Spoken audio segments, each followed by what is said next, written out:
안녕하세요. 반갑습니다. 오늘 이제 첫 시간 이제 강의를 이제 한번 해보겠습니다. 자, 여러분들 이제 우리 부동산 이제 권리 분석이지 않습니까?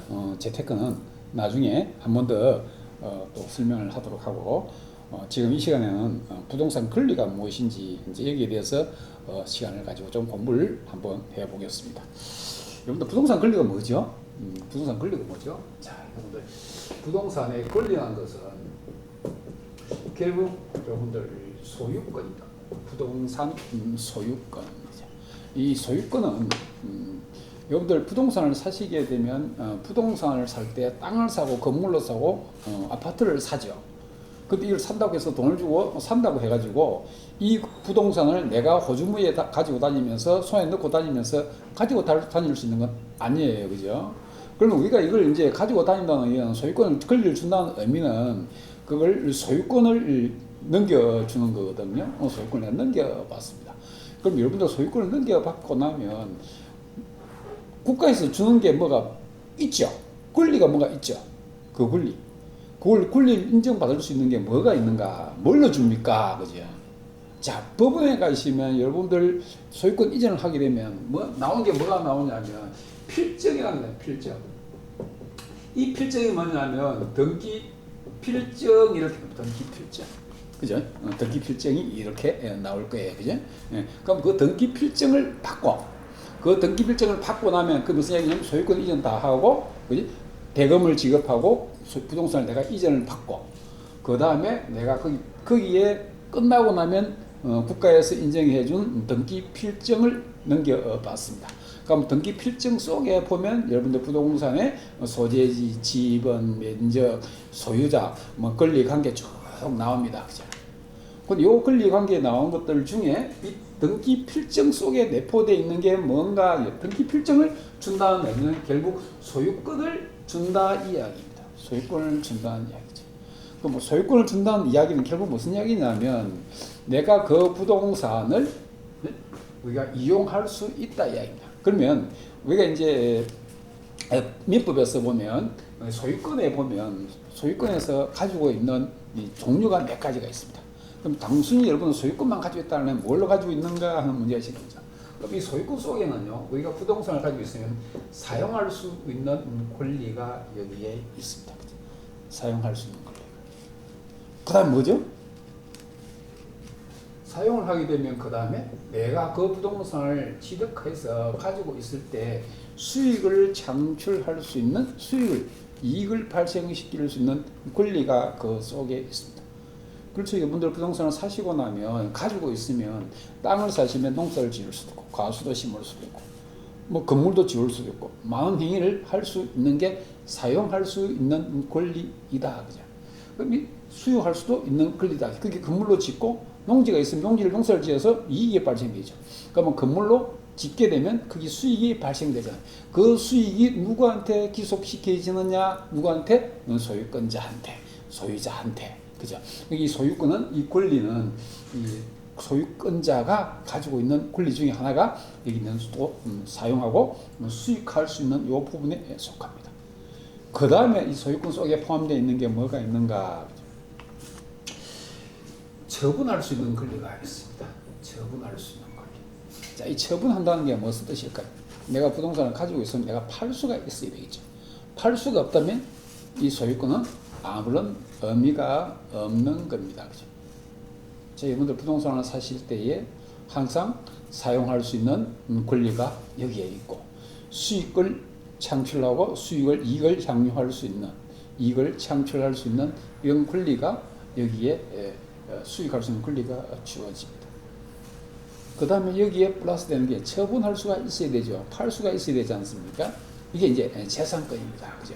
이렇게 부동산을 여러분들 취득하시게 되면 사용하고 수익하고 처분할 수 있는 권리가 소유권입니다. 이게 이제 법원에서 우리가 등기 필정에 발급받게 되면 그 소유권을 가지고 있는 소유자가 그 권리를 행사할 수 있는 게 사용 수익 처분할 수 있는 이 권리가 소유권에 속한다. 그죠? 그러면 이 소유권은 가지고 있으면 여러분들 많은 걸 할 수가 있잖아요. 그죠? 그래서 나중에 조금 더 깊이 있게 나중에 경매에서 보시면 우리가 공부해야 될 게 뭐냐면 이 소유권 중에 이 권리 중에 여기에 사용수익 처분할 수 있는 이 권리가 이 권리가 제한받는 경우가 많이 있습니다. 제한받는 경우가 발생이 되지죠. 그래서 소유권을 제한을 받는다는 의미는 내가 그 부동산을 소유권을 내가 가지고 있지만 사용을 못하는 경우가 생길 수도 있습니다. 그죠? 그럴 경우 있죠. 왜 어떨 경우 그럴 경우가 있겠습니까? 내가 내 낀데 내 부동산인데 내가 사용을 못해요. 어떤 경우가요? 여러분들 혹시 부동산을 사실 때 공유자 있죠. 공유지분. 공유가 뭐예요? 공유? 하나의 부동산에 수인이 소유하고 있을 때 공유입니다. 그죠? 근데 이걸 보통 여러분들 부동산을 취득하게 되면 공유할 경우에 지분 등기 이런 단어를 많이 쓰죠. 지분 등기라는 단어를 씁니다. 그죠?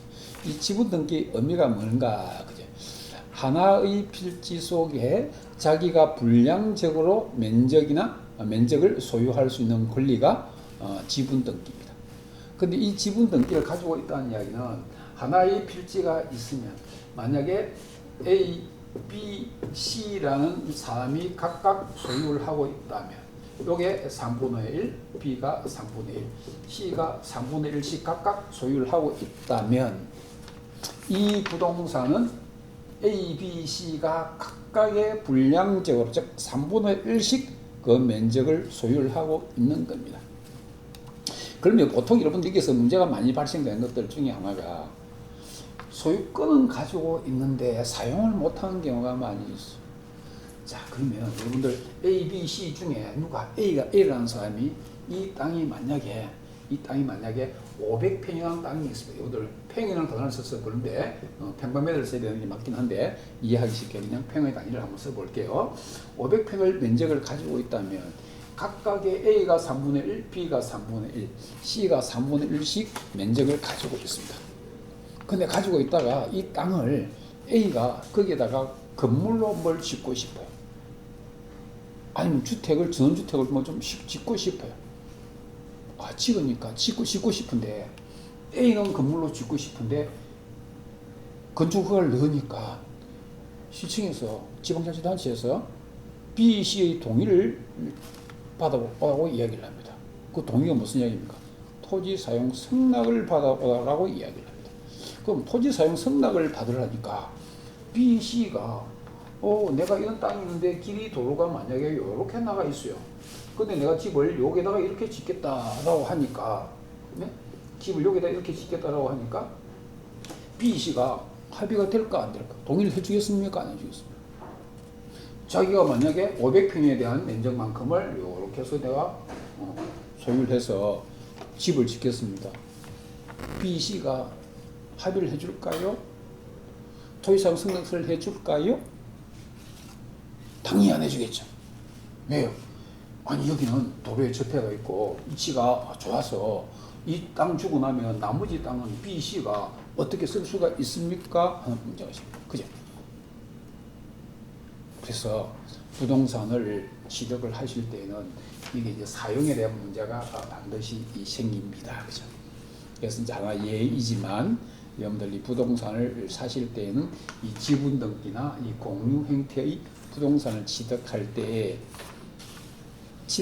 때에 항상 이 취득했을 때의 사람들은 보통 관계가 좋습니다. 그런데 어느 정도 세월이 흘러가서 집가가 올라가고 각각의 개인의 사정이 달라지게 되면 팔 수도 없고 이제 건축 행위도 할 수 없는 형태가 나오죠. 이럴 때에 사용에 대한 즉 소유권에 대한 사용 부분이 제한을 받을 수가 있습니다. 그러니까요, 여러분들 부동산을 매매하게 되면 지분 등기되어 있는 즉 공유되어 있는 부동산을 양도하게 되면 즉 매각하게 되면 자기가 보통 일반 시세의 가격보다 낮게 받을 수밖에 없죠. 왜요? 방금처럼 사용을 못하니까. 자, 그 다음에 이와 같은 경우에 A가 이걸 사용을 못하니까 그 다음에 뭘 못해요? 수익을 창출할 수가 없습니다. 이익을 낼 수가 없죠. 여러분들 주택을 짓는다는 의미는 주택을 지어서 그걸 임대사업을 하면 수익이 발생되는 거지만 그냥 전원주택을 통해서 지어가지고 뭐 세컨하우스를 짓는다든지 다음 용도를 사용하기 위해서는 집을 짓기는 하지만 그게 수익은 발생되지는 않겠죠. 당장은. 그렇지만 거기에 자기가 살면서 생활하면서 그 부동산을 이용을 하면서 발생되는 자기가 힐링하고 시간을 거기서 보내고 뭐 다른 부분을 무형의 이익을 볼 수가 있겠죠. 이런 부분이 제한을 받게 된다 이야기입니다. 네, 이것도 수익의 하나입니다. 여러분들이 수익을 꼭 뭐 돈만 가지고 이렇게 이야기하는 게 아니고 여러분들 이 수익 중에 환경적 가치라는 게 보통 있죠. 환경적 가치. 여러분들 아파트를 사실 때, 집을 사실 때 주거 공간요. 여러분들 뷰가 좋은 곳이 좋습니까? 뷰가 안 좋고 앞에 딱 막혀 있는 게 좋습니까? 이게 아파트도 같은 경우에도 앞에 뷰가 딱 트여 있고 뷰가 좋으면 부동산이 아파트가 잘 팔리죠. 특히 서울 같은 경우에는 아파트 하나에 이 거실 창을 통해서 한강을 바라볼 수 있는 면적이 한 평당에 1억 이상의 가격이 차이가 난답니다. 그만큼 뷰가 그만큼 중요하다는 의미입니다. 결국 무슨 이야기냐면 뷰가 좋다는 이야기는 내가 낮에는 평상시에는 직장생활, 사회생활을 하면서 그 피곤한 몸을 집에서 힐링을 하고 몸을 편안하게 쉬어야 되겠죠.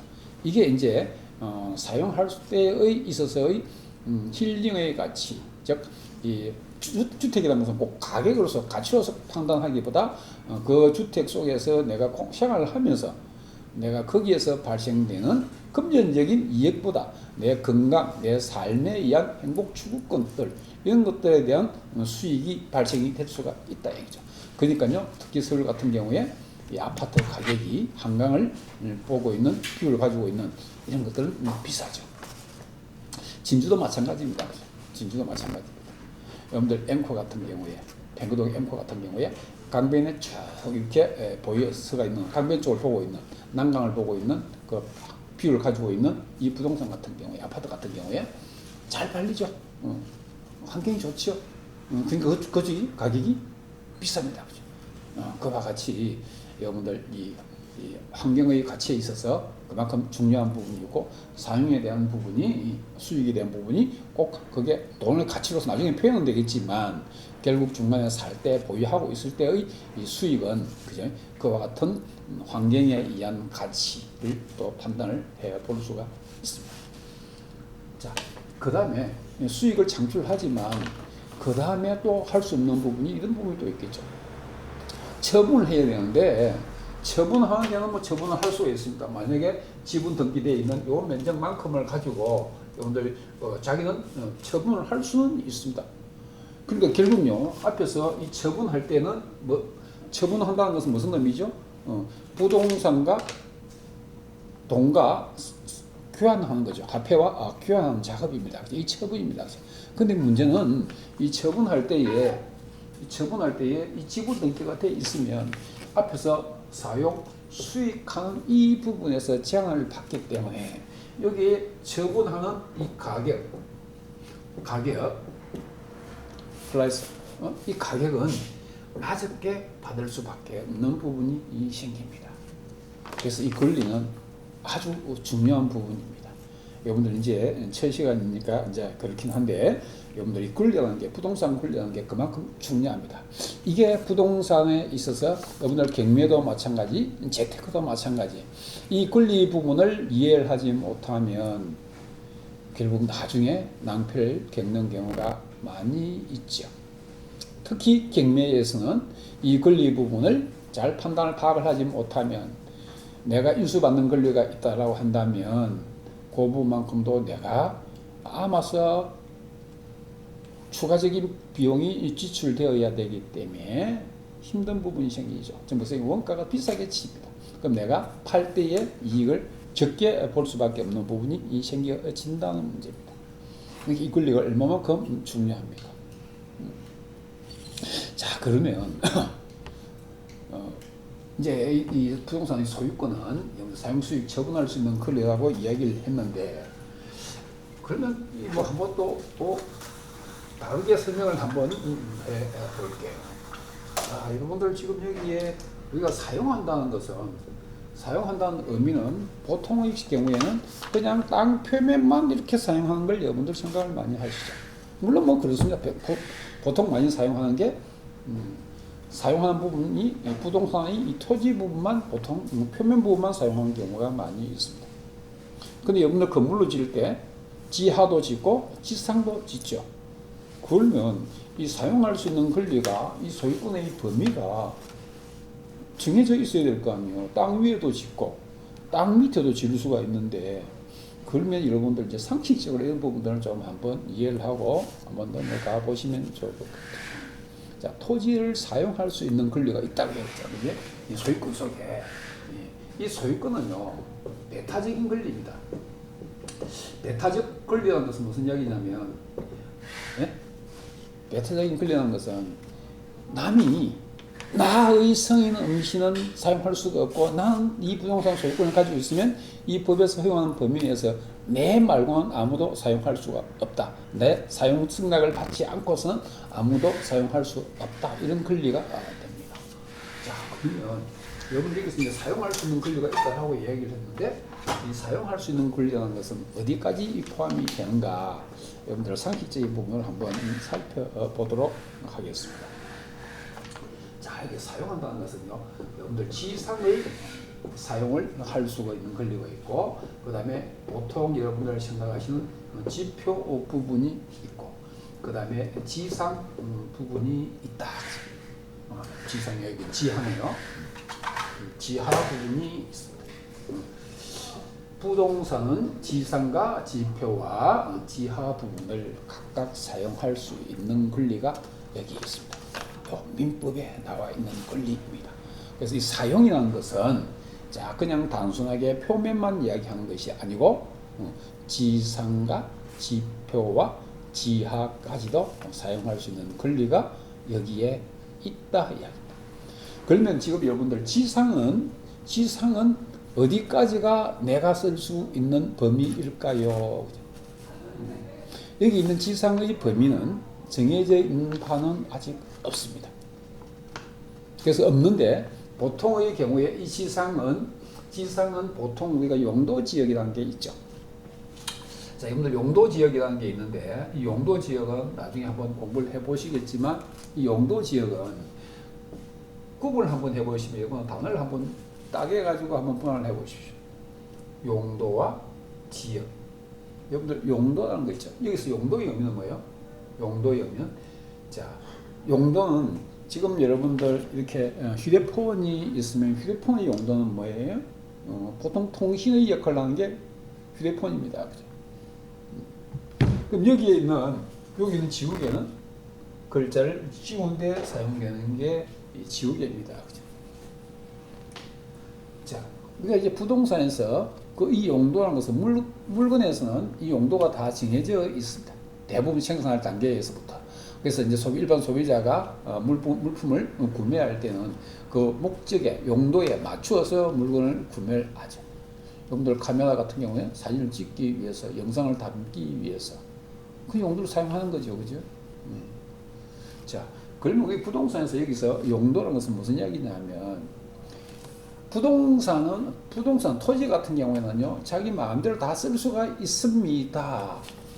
그런데 이 부동산을 자기 토지가 소유권을 가지고 있다고 해서 이 사용 수익 처분할 수 있는 권리가 있다고 해서 무조건 다 사용할 수 있는가? 그건 아니다 이 얘기죠. 그래서 무한정 풀어놓게 되면 부동산을 사용함에 있어서 난개발이 발생될 수가 있습니다. 여러분들 예를 한번 들어볼까요? 내 땅이 저 바닷가에 한려수도의 바닷가에 좋은 위치에 땅이 있다. 거기에 위치가 그 땅 위에 올라가 보면 바다가 한눈에 보이고 뷰가 아주 좋은 땅이 있다. 그러면 내가 거기다가 내 땅이라고 해서 내가 저기 사용 수익할 수 있다고 해서 내 마음대로 내가 거기다 건물로 지을 수 있을 것인가? 만약에 그게 좋다고 해서 내가 그렇게 집을 짓는다면 이 대한민국 어느 땅에 어느 필지에 집을 못 짓는 곳은 없을 것이다. 다 있겠죠. 그렇게 된다면 대한민국 영토가 난개발이 이루어지겠죠. 막 저기에 집 있고 저 산위에 집 있고 막 자기 필요할 때 집을 다 지을 수가 있습니다. 그렇게는 할 수가 없으니 그래서 법상 정해놓고 있습니다. 국토의 계획 및 이용에 관한 법률에서 보면 용도지역이라는 게 나옵니다. 용도지역.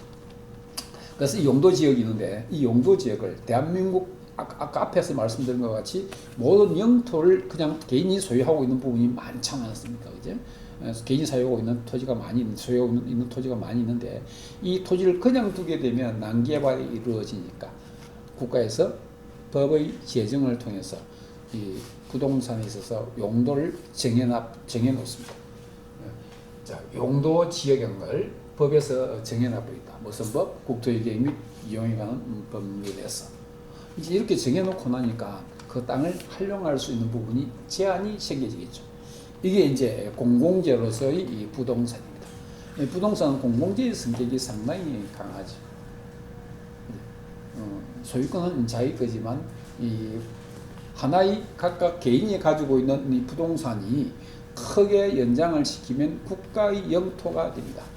국가의 기본 요소가 된다는 얘기죠. 국가가 존재하기 위한, 국가가 만들어지기 위한 조건이 있죠. 영토 있습니다. 예, 국민이 있습니다. 그 다음에 법이 있습니다. 그죠? 이런 조건이 갖추어져야만이 국가를 만들 수, 형성할 수가 있다. 그죠? 이 큰 국가 속에 한산 개개인이 가지고 있는 이 부동산이 합쳐져 가지고 국가라는 걸 구성을 하는 거죠. 그죠? 이제 이렇게 되면 여러분들 이 부동산 전체를 개인이 개발하기가 힘드니까 난개발하게 할 수가 없으니까 이 용도 지역을 정해 놓습니다. 자, 여기에서 보면 용도는 여러분들 아시다시피 어떤 물건이 있으면 그 물건 이 용도를 써야 된다라는 의미이죠. 그죠?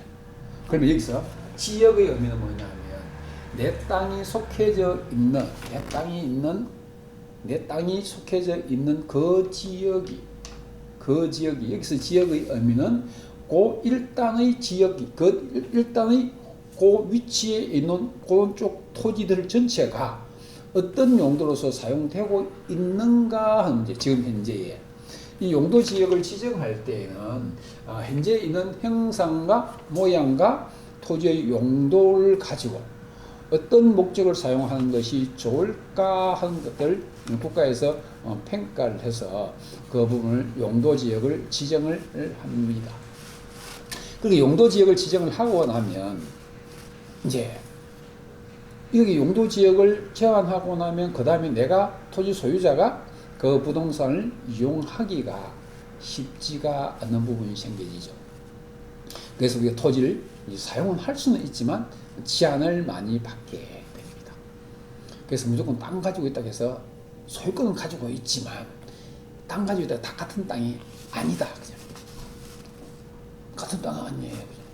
여러분들 진주 시내에 있는 땅하고 저 산청이나 거창이나 함양이나 그죠? 저 촌에 있는 땅들하고 땅 같은 땅이지만 다르죠. 뭐가 달라요? 용도가 달라요. 이용 가치가 달라요. 가격이 달라요. 어쩔 수 없습니다. 그죠? 그래서 이제 여기서 보시면 이 용도 지역을 잘 검토를 하셔야 돼요. 그래서 이제 이 용도 지역에 의해서 여기서 이제 여러분들 나중에 뭐 보시면 아시지만 용도 지역에 보면 여러분들 주거 지역이 있고 상업 지역이 있고 공업 지역이 있고 뭐 녹지 지역이 있고 그다음에 관리 지역이 있고 그다음에 자연환경 보전 지역이 있고 그다음 농림 지역이 있고 막 이런 부분이 많이 있습니다. 여기도 주거 지역도 1종, 2종, 3종 쭉 세분화되고 상업 지역도 유통 전용, 일반 상업 이렇게 구분이 되고 또 공업 지역도 전용 공업, 중공업 뭐 이렇게 구분이 되죠. 쫙 세분화가 되어집니다. 이런 것들 나중에 좀 설명을 하도록 하고 이런 용도 지역에 맞추어서 이 용도 지역에 이 용도를 딱 세분화 시킬 때는 뭐냐면 내가 이 땅 가지고 있는 그 필지가 자, 그 지역이 주거 지역을 써야 되겠다. 그러면 국유법에서 국가에서 봤을 때 그 토지의 행상을 보고 지금 현재 사용되고 있는 것을 보고 어떤 용도를 쓰는 것이 효율적으로 부동산을 사용할 수 있는가를 보고 판단하는 것이 이 용도 지역입니다. 그럼 여기는 무슨 이야기예요? 그럼 용도 지역은 내 땅이 여기에 주거 지역이다라고 하면 집 짓고 주택의 용도로서 사용을 하십시오 이런 이야기가 되겠죠. 그러면 집을 짓는데 이것도 높이를 제한을 합니다. 이게 자 이런 게 이걸 한다는 이야기는 뭐냐면 여러분들 높이를 제한하죠. 그 다음에 이 건물로 짓고 나면 건물 용도, 건물 용도를 또 제한을 하게 되죠. 높이도 제한하게 되고 용도도 제한하게 되겠죠. 그죠? 이제 이렇게 제한하지 않으면 또 이것도 문제가 생기니 이걸 높이를 이제 제한을 합니다. 이게 이제 또 공공의 부동산은 공공재 이런 이야기를 또 많이 하죠. 그죠? 자, 그 다음에 그래서 이제 이런 것들 우리가 지상을 보면 이 토지 사용에 있어서 이 지상을 보면 막 정해져 있는 바는 아니지만 높이는 이렇게 용도 지역에서 이렇게 조정이 됩니다만 규제가 됩니다만 결국은 여러분들 이제 서울 롯데월드 같은 경우에 높이가 몇 미터입니까? 높이가 555m입니다. 와, 높죠. 555m. 이게 높이가 여기 같은 경우에 555m까지 지을 수도 있겠죠. 여기. 세계에서 제일 높은 빌딩이 어디입니까? 지금 버저 두바이 그죠? 명칭이 바뀌었죠. 버저 두바이가 세계에서 제일 높습니다. 그럼 높이가 그만큼 높다는 이야기는 뭘 가지고 그 높이 짓겠죠? 소유권입니다. 결국 소유권 중에서 사용할 수 있는 권리, 이 사용할 수 있는 권리 중에 지상을 사용할 수 있는 권리 이야기입니다. 지금은 법적으로 허용만 된다면 이제 인허가를 받으면 별도로 받으면 되겠죠. 국가에서 법에 의해서 허용한 범위 내에서 받기만 되면 지상 높이는 크게 제한을 두지 않고 있습니다. 높이에 제한 부분, 지상 부분은 제한이 되어 있는 부분은 없습니다. 그러면 지상이 높이가 어떤 의미는 제한이 없다는 의미는 만약에 어떤 땅을 내가 이런 땅이 있다면 이 땅의 공중은 이 땅에 있는 공중은 누구 겁니까 하는 문제다. 공중은 그건 내 거죠. 보면 지상권을 주어졌다고 됐으니까 내 거예요, 그죠? 근데 여기서 이 지상권을 위액을 지정할 때는 내 겁니다.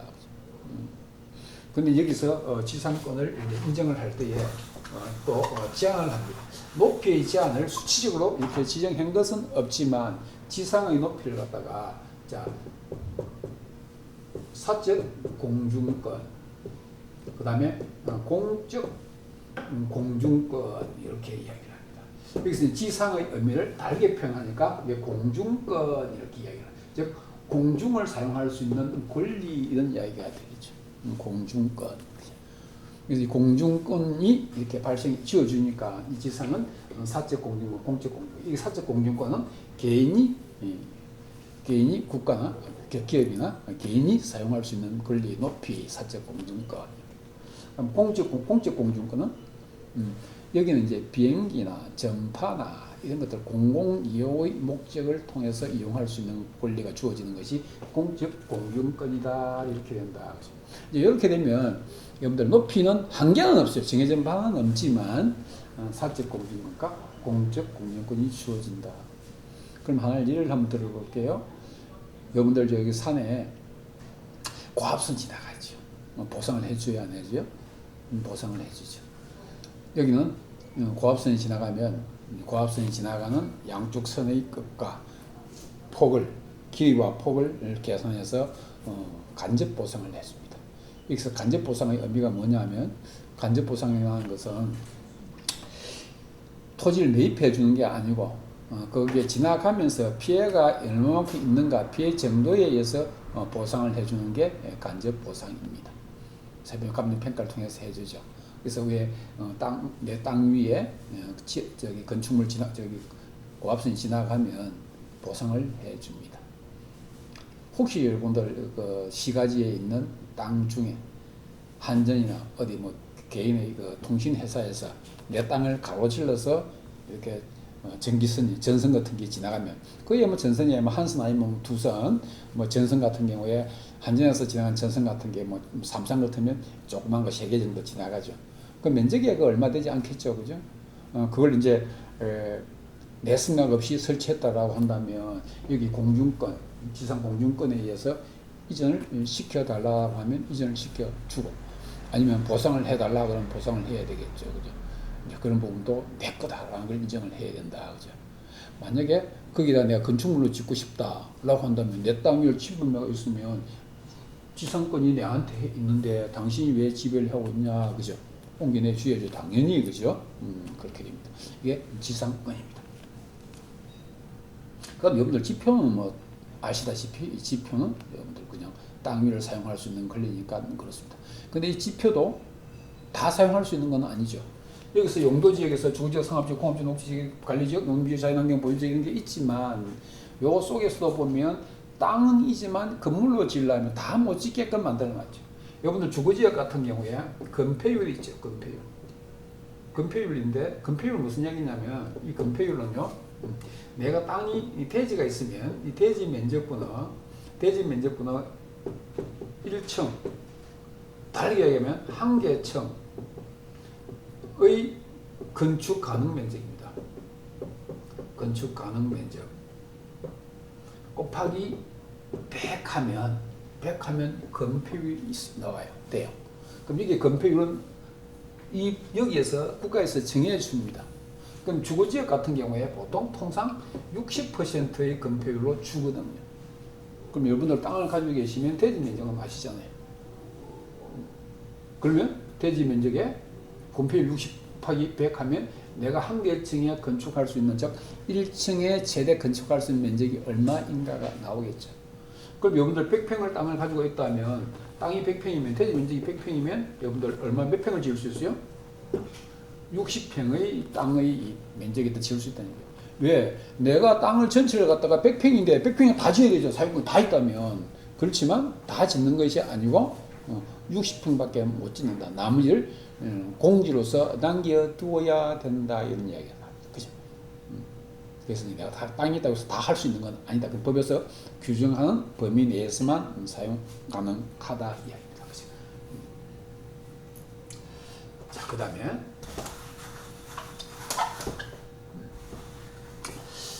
뭐 지표는 그렇고, 자, 그 다음에 지하 부분이 있습니다. 땅 밑에도 내 겁니다. 땅 밑은 내 거다. 땅 밑은 어디까지가 내 걸까? 그죠? 이제 땅 밑은 내가 이용할 수가 있지만 이게 정해져 있습니다. 이건 이제 왜 이렇게 되냐면 지하철, 국도, 고속도로 이제 이런 게 이제 땅 밑을 지나가는 경우가 많이 있죠. 이럴 때 이제 지하에 대한 권리가 상당히 문제가 생기니까 보상에 대한 문제가 생겨지죠. 이 지하 부분이 문제가 되어서 그래서 이제 일본 같은 경우에 먼저 사례를 가지고 한국에다가 도입을 해서 한국도 지금 적용을 하고 있습니다. 이 지하 부분 같은 경우에 여러분들 도시지역 같은 경우가 있고 농촌지역이 있습니다. 농촌지역이 있고 그 다음에 도시지역 속에서도 여러분들 상업지역 같은 게 상업 용도를 쓰고 있는 이런 용도 있죠. 이런 용도 세 가지를 크게 구분을 할 수가 있습니다. 이게 이제 농촌지역은 25m까지, 지하 25m까지를 인정을 해주고, 그 다음 도시지역에서는 보통 도시지역은 주거지역을 보통 이야기합니다. 주거지역 같은 경우에 35m까지, 그 다음에 상업지역은 45m까지를 자기 토지 소유권을 인정을 해 줍니다. 그럼 이렇게 되면 반드시 보상을 해줘야 된다.